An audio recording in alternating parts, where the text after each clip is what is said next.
고전문학이 어렵다고요? 그런데 궁금하다고요? 한 번쯤은 들어보았지만 영원히 마음속 숙제로 남아있는 고전문학, 알대가 대신 읽어드리겠습니다. 여러분은 새로운 환경의 사람들을 만나거나 집단에 들어갈 때 기분이 어떠신가요? 대학이나 동아리에 처음 들어가 술자리를 가질 때, 회사나 모임 등 나를 제외한 사람들은 이미 추억들을 공유하고 있을 때 우린 가끔씩 이방인이 된 기분을 느낍니다. 저희 채널의 그림작가 티나의 경우는 사람들이 누군가의 드립에 모두 빵 터져서 웃고 있는데 나만 몰라서 어색하게 웃고 있을 때 그렇다고 하는데, 그렇게 되면 결과는 둘 중 하나입니다. 적응하고 사람들과 친해지거나 아니면 떠나거나. 저희 같은 아싸들은 10중 8구 떠나가기 마련이죠.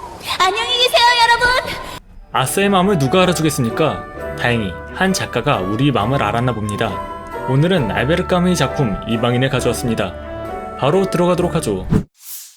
어머니가 돌아가셨다는 소식을 들은 메르소는 시골의 양로원으로 장례식을 치르러 내려간다. 그는 무덤덤하게 어머니의 장례식을 치렀고 피곤해졌다. 집으로 돌아오는 버스에 오르며 메르소는 이제 집에 돌아가서 실컷 잠을 잘 수 있겠다는 생각에 잠시 기분이 좋아진다. 이 새끼 뭐야? 죄송합니다. 너 인성 문제 있어? 인성 문제가 보이는 듯한 주인공의 모습, 몹시 당황스럽지만 일단 보도록 하죠. 다음날 메르소는 새로운 여자친구 마리를 사귀고 그녀와 함께 잠자리를 가진다. 또 며칠 뒤 그는 사람을 살인하고 법정에 불려가게 된다. 여기까지 보았을 때 여러분은 어떤 생각이 드시나요? 아마 신문에 나온다면 이런 식의 헤드라인이 붙을 겁니다. 이 남자 분명히 인성에 문제가 있어 보입니다. 여기까지는 제3자의 눈으로 본 메르소입니다. 그렇다면 그의 시선에서 보면 어떨까요? 잠시 시간을 돌려 메르소의 시점으로 이야기를 다시 들어봅시다. 오늘 어머니가 세상을 떠났다. 어쩌면 어제였는지도 모른다. 양로원에서 전보가 온 것이다. 어머니의 장례를 치르기 위해 버스를 타고 양로원에 도착하자 원장이 나와 인사를 했다. 어머니가 3년 동안 요양원에 있었으며 의지할 사람이라곤 나밖에 없다는 이야기를 하였다. 원장을 따라 건물이 안으로 들어가자 수의가 있었다. 입관은 했지만 어머니를 보고 싶다면 뚜껑을 열어드리죠. 아, 괜찮습니다. 왜 안 보십니까? 글쎄, 저도 잘 모르겠습니다. 밤샘을 하려면 힘들 것이라며 의자를 가지고 온 수의와 함께 담배를 피웠다. 어머니가 돌아가신 건 아쉽지만 모두가 때가 되면 가는 것이 아닌가. 다음날 어머니의 관을 묻은 뒤 버스에 타자 집에 돌아가 실컷 잠을 잘 수 있겠구나 하는 생각에 잠시 기분이 좋아졌다. 중요한 장면입니다. 흥미롭게도 이 장면은 메르소가 사이코패스가 아닌 무덤덤한 사람이라는 걸 보여주는 장면이기 때문이죠. 담배를 피며 메르소는 말했습니다. 모두가 때가 되면 가는 것이 아닌가. 그래서 그는 어머니의 죽음을 바라볼 때에도 아, 올 것이 왔구나 라고 미리 마음의 준비를 하고 있었기 때문에 크게 슬퍼하지 않았습니다. 또한 장례를 치르고 빨리 집에 돌아가 쉬고 싶다고 생각하는 메르소의 모습 역시 결코 이상한 것은 아닙니다. 오히려 그 상황에서 누구라도 한 번쯤은 할 수 있는 생각에 가깝지 않나, 저는 그렇게 생각하거든요. 따라서 메르소는 남들보다 무덤덤하지만 그 나름의 방식으로 어머니의 죽음에 대한 동정과 슬픔을 느끼고 있었다고 볼 수 있습니다. 다시 이야기로 돌아가죠. 집에 돌아와서 몸이 찌뿌둥했기에 수영을 하러 갔다. 우연찮게도 바닷물 안에서 전에 같은 회사를 다녔던 마리를 만났다. 당시 마음이 있었지만 마리가 금방 회사를 그만두는 바람에 만날 기회를 갖지 못했었다. 그날 저녁 함께 영화를 보던 중에 마리는 내가 입고 있는 검은 정장을 보면서 무슨 일이 있었냐고 물었다. 어제 어머니가 돌아가셨다고 말하자 마리는 약간 많이 놀란 눈치였지만 금세 잊어버렸다. 함께 잠자리를 가진 이후 눈을 떴을 때 마리는 그 자리에 없었다. 다시 회사를 나가는 일상이 펼쳐졌고 집에 돌아오는 길은 언제나 유쾌했다. 그때 나와 같은 층에 사는 또 한 명의 이웃이 찾아왔다. 레몽은 자신을 창고 감독이라고 하지만 사람들은 그를 포주라고 부른다.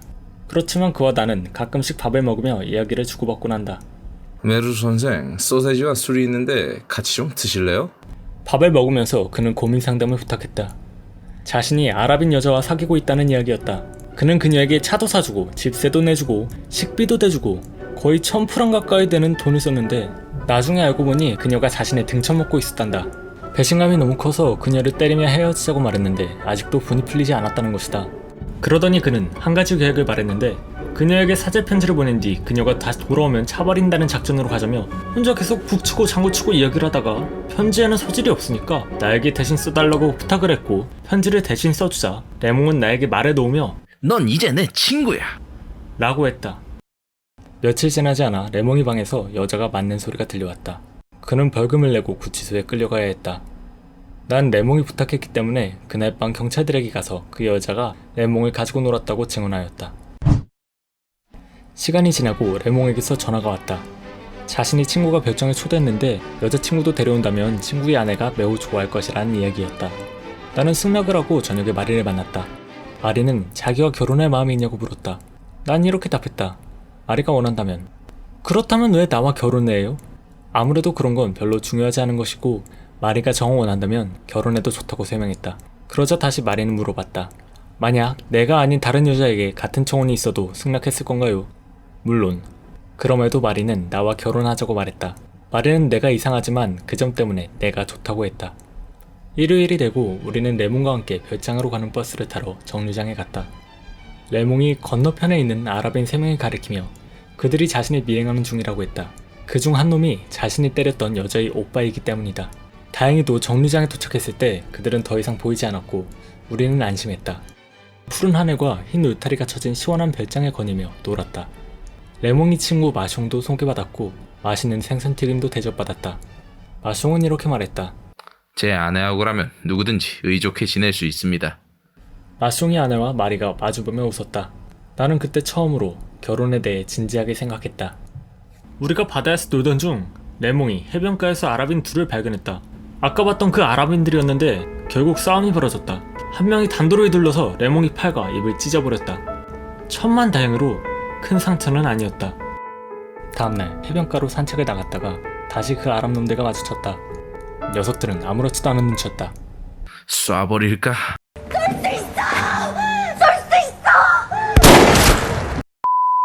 말리면 오히려 쏠까봐 먼저 쏘는 건 비겁하지 라고 대답하며 그의 권총을 가져왔다. 다행히 아무 일도 일어나지 않았고 나는 레몽을 별장으로 보냈다. 다시 별장에 돌아가서 이번에 일어났던 일들을 일행들에게 전달하자니 머리가 아파서 다시 해변으로 나왔다. 나는 해변가에 있는 바위 뒤에 시원한 샘물이 있는 것을 떠올려 그곳으로 갔는데 아니 거기에 아랍인이 누워있는 게 아닌가.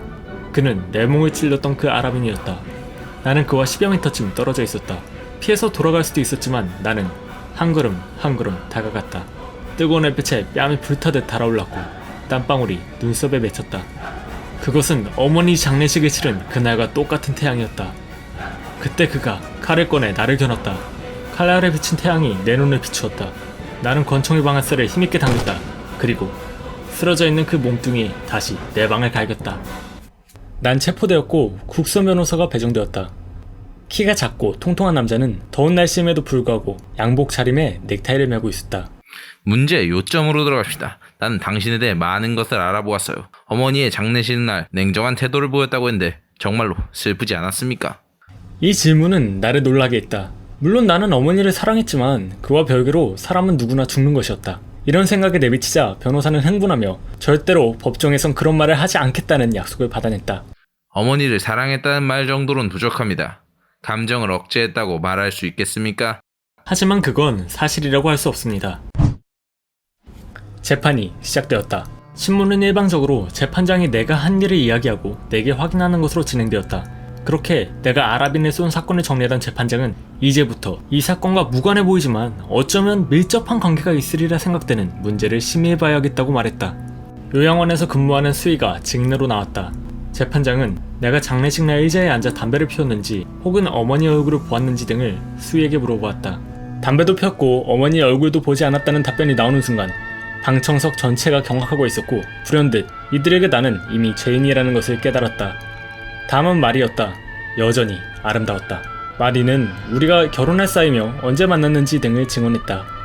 마리 이야기가 끝나자 검사가 일어나서 천천히 또박또박 말했다. 배심원 여러분, 이 사람은 어머니가 사망한 바로 그 다음날에 해수욕을 하고 부정한 관계를 맺었고 희극 영화를 보며 시시덕거렸습니다. 저는 더 이상 할 말이 없군요. 마지막으로는 레몽이 증인으로 불려왔다. 레몽은 이 모든 것이 우연히 겹쳐서 일어난 일이라고 설명했다. 그때 재판장이 레몽에게 직업을 물어봤다. 레몽은 자신이 창고직이라고 말했다. 증인이 포주라는 것을 모르는 사람이 없습니다. 피고는 자신의 어머니가 돌아가신 직후인데도 사소한 이유로 이 지정사건을 마무리하기 위해 살인사건을 저지른 겁니다. 나의 변호사는 일어나서 외쳤다. 도대체 피고는 어머니를 매장한 것으로 기소된 겁니까? 살인을 한 것으로 기소된 겁니까? 최종 판결이 나왔다. 사형. 그들이 나에게 내려준 판결이었다. 이 장면 역시 유심히 지켜볼 필요가 있습니다. 변호사가 말한 것처럼 사람들은 살인이 아닌 메르소 어머니의 장례식과 뒤따른 메르소와 마리의 빠른 진도들에 관심을 기울이고 있습니다. 애초에 살인죄를 묻는 자리에서 말이죠. 메르소와 증인들이 무엇을 말하는지는 사실 크게 중요하지 않습니다. 법원에 있는 사람들은 자기 나름대로 해석을 하고 받아들이죠. 결국 메르소는 사람들에 의해 사이코패스가 되고 만 겁니다. 결말로 넘어가죠. 사형 집행이 나를 옥죄었다. 왜 그동안 이렇게 중대한 사항에 대해 생각해 본 적이 없었는지 모르겠다. 새벽녘에 그들이 온다는 것을 알고 있기에 나는 그 시간만 되면 온몸이 긴장으로 곤두서고 심장이 쿵쾅거린다. 소속 신부의 면회를 4번이나 거절했다. 하지만 신부는 막무가내로 나에게 찾아왔다. 그는 나의 친구로서 왔다며 하느님에 대한 전파를 시작했다. 하느님이 도와주실 겁니다. 당신과 같은 경우에 처했던 사람들은 모두 하느님에게 되돌아갔지요. 하지만 나는 하느님을 믿지 않고 도움을 원하지도 않으며 관심 없는 것에 신경 쓸 시간이 이제는 부족하다고 말했다. 그렇다면 아무 희망도 없고 죽으면 완전히 사라진다고 생각합니까? 그렇습니다. 신부가 나를 위해 기도를 하려고 하자 갑자기 내 마음속에서 무언가 터져나왔다. 나는 마구 욕설을 내뱉고 꺼지라고 말했다. 그리고 침상 위에 몸을 던졌다. 참으로 오랜만에 어머니가 생각난다. 어머니도 죽음 앞에서 해방감을 느끼며 동시에 살아가고 싶다고 느끼지 않았을까. 이상하다. 죽음이 다가오자 그 어느 때보다 삶을 살아가고 싶다. 세상은 아름다웠고 모든 것은 형제같이 느껴진다. 이 순간을 살아가는 나는 지금도 행복하다고 생각한다. 이야기 끝. 삶에서 절망을 경험하지 않고는 삶을 사랑할 수 없다. 이방인은 1부와 2부로 나뉘어져 있습니다. 1부는 메르소의 살인 전, 2부는 살인 후로 나눠집니다. 이방인에 대한 가장 대중적인 해설은 작가 까미가 이 작품을 통해 죽음이라는 주제를 다루고 있다는 것입니다. 작품에서는 크게 3개의 죽음이 나오죠. 어머니의 죽음, 아라빈의 죽음, 그리고 사형을 기다리는 메르소의 죽음. 죽음의 방식은 모두 다르지만 누구도 피할 수 없는 것입니다. 그러니까 죽음이 오기 전, 지금 이 순간을 더욱 행복하게 살아가라는 이야기지요. 그러나 거창하게 생각하지 않으면 이방인은 아웃사이더에 대한 이야기를 하고 있습니다.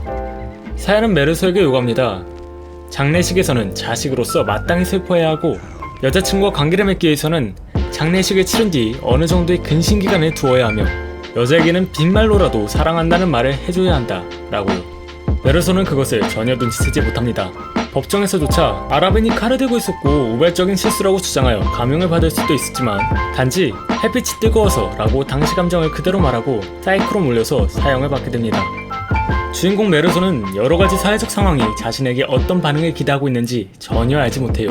그리고 우리도 메르소 정도는 아니지만 처음 직면한 환경에서는 그 사회가 우리에게 기대하는 반응을 전혀 알지 못합니다. 저의 경우는 군대 생활관에 처음 입대했을 때 일화가 떠오릅니다. 생활관에 들어갔는데 오랜만에 들어온 신병이라서 선임들이 막 몰려든 겁니다. 그리고 물어보는 거예요. 야 신병, 이 중에서 가장 잘생긴 애가 누구냐? 사실 그 질문은 별로 어렵지 않았습니다. 정말 잘생긴 사람이 있었거든요. 그 이후 다음 질문이 정말 문제였죠. 야 신병, 그럼 이 중에서 가장 호구같이 생긴 애는 누구야? 이건 정말 대답하기가 어려웠습니다. 그 중에 가장 만만해 보이는 선임을 한 명 골랐어요. 그 이후 그 선임이 계속 저에 대한 뒷담화를 하고 다니더군요. 어떻게 반응해야 될지 잘 모르겠더라고요. 어쨌든 이방인이 되면 결과는 2가지뿐이라고 했습니다. 적응하거나 떠나거나. 메르소는 강제로 떠났습니다. 어떤 사람들은 단지 평범해지기 위해서 무한한 에너지를 소비하지만 어느 누구도 그것을 알지 못한다. 항상 그런 것은 아니겠지만 우리도 이방인이 될 때가 있습니다. 그렇게 느낄 때면 그 집단에 소속되기 위해 부단히 노력하게 되죠. 단지 거기서 평범한 사람이 되기 위해 말입니다. 그러나 정작 다른 사람들은 그것을 알아주지 못해서 속상할 때가 많죠. 그러니까 적어도 우리는 차가운 사회로서가 아닌 같은 이방인으로서 다른 이방인이 떠나지 않도록 조금 배려해보는 것은 어떨까요? 지금 이 순간에도 평범한 사람이 되기 위해 무한히 노력하는 이방인들에게 이 영상을 바칩니다. 이상